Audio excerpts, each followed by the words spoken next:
অভিষেকের বাড়ির বজ্র আটুরি শেষ, রাতারাতি নিরাপত্তা তুলে নেওয়া হলো। ভবানীপুরে অভিষেকের বাড়ি দুর্গ ছিল, খাঁ খাঁ করছে অভিষেকের বাড়ির গেট।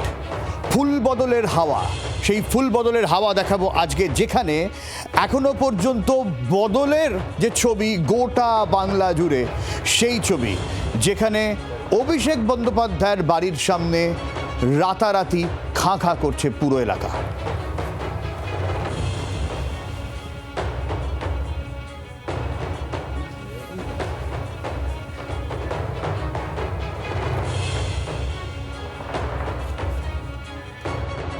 হরিশ মুখার্জি রোডের 23 পল্লী দুর্গা মন্দিরের ঠিক বিপরীত প্রান্তের শান্তিনিকেতন বিল্ডিংয়ে এখনো পর্যন্ত পুলিশের কিয়স্ক, পুলিশের ব্যারিকেড এবং পুলিশের নিরাপত্তা রয়েছে।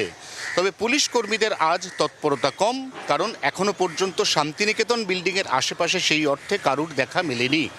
এই অবস্থায় বিজেপির বরাবরের দাবি ছিল শান্তিনিকেতন বিল্ডিংয়ের এই অংশের সামনে যেভাবে রাস্তার একটা বড় অংশ জুড়ে পুলিশ গার্ড রেল বসিয়ে দিয়েছে, তাতে রাস্তায় যান চলাচলের অসুবিধা হচ্ছে। তার কারণ এখানে ছবির মাধ্যমে দেখে বোঝাই যাচ্ছে যে রাস্তার অনেকটা অংশ সংকীর্ণ হয়ে পড়েছে।